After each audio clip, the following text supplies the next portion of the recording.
ஈரோடு நித்யா சமையலில் இன்றைக்கி பன்னீரில் ஒரு ரெசிபி பார்க்கலாமா. ஃபஸ்ட்டு பார்த்திங்கன்னா பட்டாணியை வேக வச்சுக்கோங்க. வேக வச்சு தனியாக எடுத்து வச்சுக்கோங்க. தக்காளி 4 வேக வச்சுக்கோங்க. இது எந்த மாதிரி வேக வைக்கணும் அப்படின்னா, மேலே இருக்கிற தோல் உரிஞ்சால் போதுமானது. தயிர் எடுத்துக்கோங்க.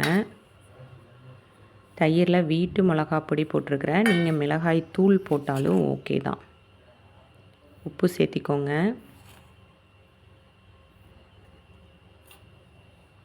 பன்னீரையும் சேர்த்து நல்லா கலந்து வச்சுக்கோங்க. நல்லா ஊறட்டும். ஒரு 1/2 hour நல்லாவே ஊறட்டும். தக்காளியை தோல் உரித்து வச்சுக்கோங்க. தோல் உரித்து அரைச்சிங்கன்னா நல்லா திப்பி திப்பியாக இல்லாமல் நல்லா ஃபைன் பேஸ்ட்டாக வரும். அதனால தான். வெங்காயம் கட் பண்ணி வச்சுருக்கிறேன். 2 பெரிய வெங்காயம் கட் பண்ணி வச்சுருக்கிறேன். இதை அரைச்சிருங்க. தக்காளியை தனியாக ஒரு ஜாரில் மிளகாய் 3,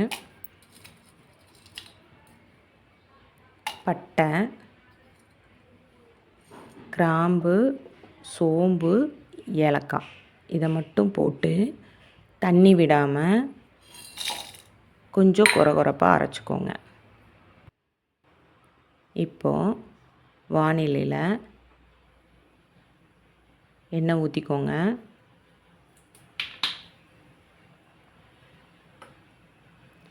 எண்ணெய் ஊற்றி எண்ணெய் கொஞ்சம் சூடாகட்டுன்னு சிம்மில் வச்சுருவோங்க. சிம்மில் வச்சுட்டு அந்த நம்ம எடுத்து வச்சுருக்குறோம் இல்லையா, தயிர், மிளகாத்தூள், உப்பு போட்டு பன்னீரில் கலக்கி வச்சுருக்குறோம் இல்லையா, அதைத்தான் இதில் போட போகிறோம். ஃபஸ்ட்டு எண்ணெய் சூடாகட்டும். சூடானோடனே நீங்கள் சிம்மில் வச்சுருங்க. ஏன்னா தயிர் திப்பி திப்பியாக போயிடும். அதனால் நீங்கள் சிம்மில் வச்சுட்டு அதை லைட்டாக போட்ட உடனே கிளறுங்க. இல்லைன்னா அடி பிடிச்சிடும், கருப்பாக போயிடும். இது மாதிரி எல்லாத்தையும் கொட்டி நீங்கள் கிளறி விட்டுக்கோங்க. லைட்டாக ரெட்டிஸ் ஆகும், அதுதான் நம்மளுக்கு பதம். தயிர் ரொம்ப நேரம் வேகக்கூடாது. கொஞ்சம் ரெட்டிஸ் ஆகி வெயிட் பண்ணுங்கள்.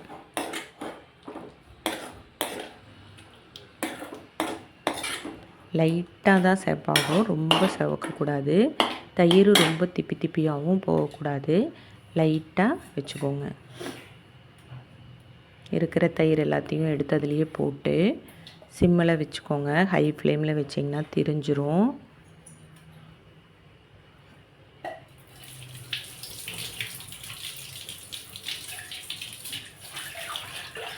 லைட்டாக சூடானால் போதுமானது.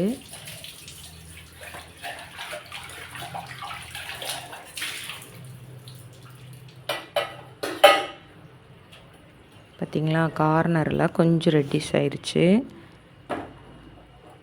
உங்களுக்கு அந்த கலர் மாறுறது சேஞ்சஸ் தெரியும்.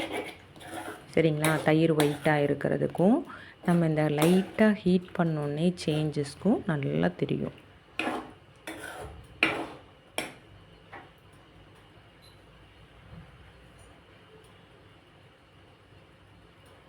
ஆஃப் பண்ணி எடுத்து வச்சுக்கோங்க. இப்போ வேறு பாத்திரத்தில் எண்ணெய் ஊற்றி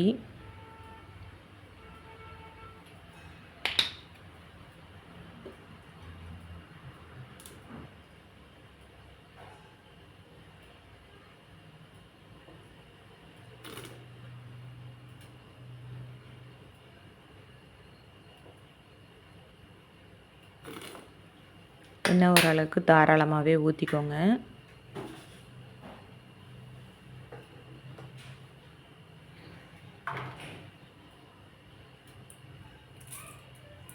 கடுகு போட்டு கடுகு பொரியட்டும்.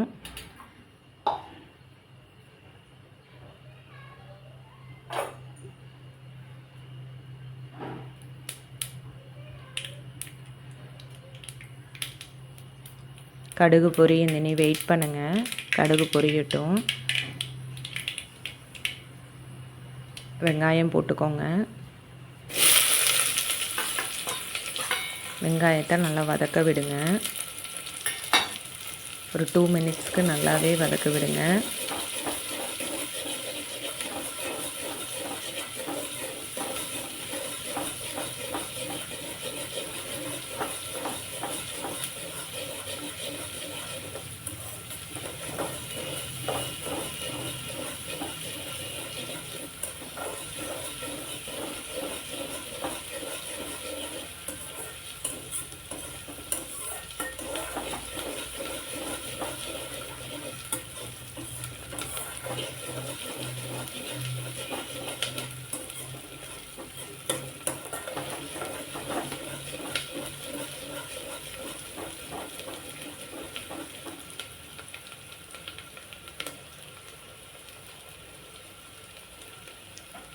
உப்பு லைட்டாக போட்டிங்கன்னா நல்லா வதங்கும். உப்பு லைட்டாக போட்டுக்கோங்க.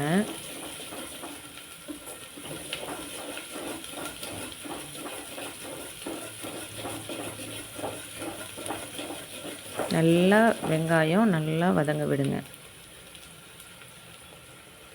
அரைச்சி வச்சுருக்கோம் இல்லையா, மிளகாய், பட்டை, கிராம்பு, சோம்பு, ஏலக்காய் இதெல்லாம் பொடி பண்ணி வச்சுருக்கிறத வந்து நம்ம இந்த வெங்காயத்தோடு போடுறோம். அதுக்கப்புறம் தக்காளி வேக வச்சு ஃபைன் பேஸ்ட்டாக வச்சுருக்குறோம் இல்லையா, அதை வந்து இதில் ஊற்றுறோம்.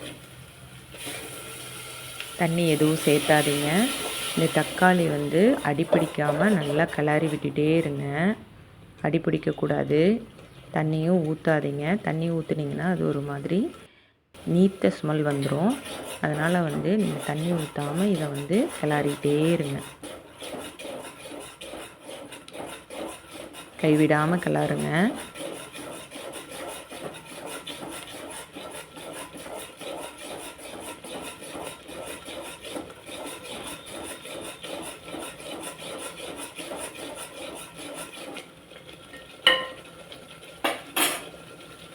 கொஞ்சம் நேரம் அப்படியே கொதிக்க விடுங்க.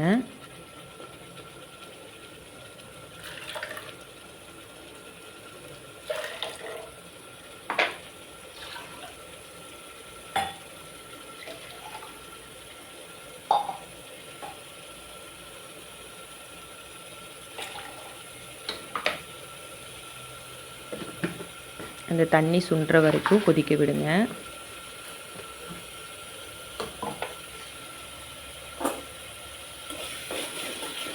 பார்த்திங்களா, தக்காளியில் இருக்கிற தண்ணியெல்லாம் சுண்டிருச்சு. ஒரு கிரேவி மாதிரி வந்துருச்சு. இந்த பதத்துக்கு வந்து நம்ம என்ன பண்ணுறோம் அப்படின்னா, லைட்டாக தண்ணி ஊற்றுறோம். இது நான் வந்து தக்காளி வேக வச்சு எடுத்தோம் இல்லையா, அந்த தண்ணி வச்சுருந்து ஊற்றுறேன். சரிங்களா, ஏன்னா இப்போவே தயிரை போட்டிங்க அப்படின்னா ஒரு மாதிரி திரிஞ்சிரும்.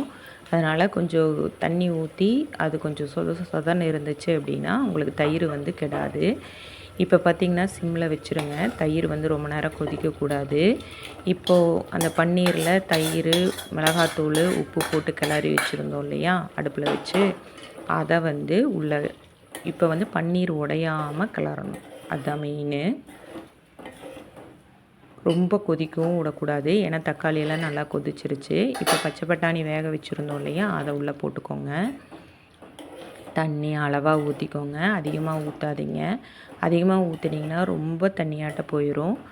இது ஒரு அளவாக தான் இருக்கும். உங்களுக்கு குழம்போட கண்டென்ட் அதிகம் வேணும் அப்படின்னா தக்காளியை அதிகமாக போடுங்க. இன்னொரு 2 தக்காளி கூட சேர்த்திக்கோங்க. வெங்காயம் கூட இன்னொரு வெங்காயம் சேர்த்திக்கோங்க. ஆனால் இதுக்கு தண்ணி அளவாக ஊற்றுனீங்கன்னா தான் நல்லாயிருக்கும். ஏன்னா இது வந்து கெட்டித்தன்மை ஆகிறதுக்கு நம்ம எதுவுமே அரைச்சி ஊற்றலை. இப்போ வந்து உப்பு பார்த்து நீங்கள் வந்து கரெக்டாக உப்பு போட்டுக்கோங்க. அப்படியே ஓப்பன்லேயே கொதிக்க விடுங்க.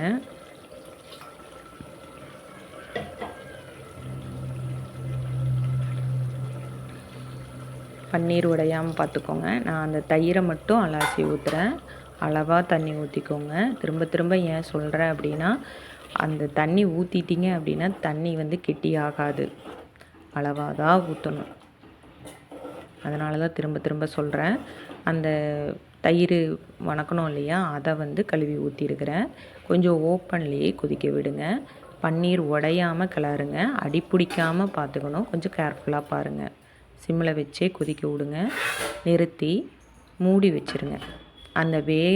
அந்த வேர்வை வரும் இல்லையா, அதுலேயே வந்து டேஸ்ட்டு நல்லா வந்துடும். ஆற விட்டுங்க. ஒரு 5 மினிட்ஸ் ஆற வச்சுட்டு தோசைக்கு தொட்டு சாப்பிட்டா சூப்பராக இருக்கும்.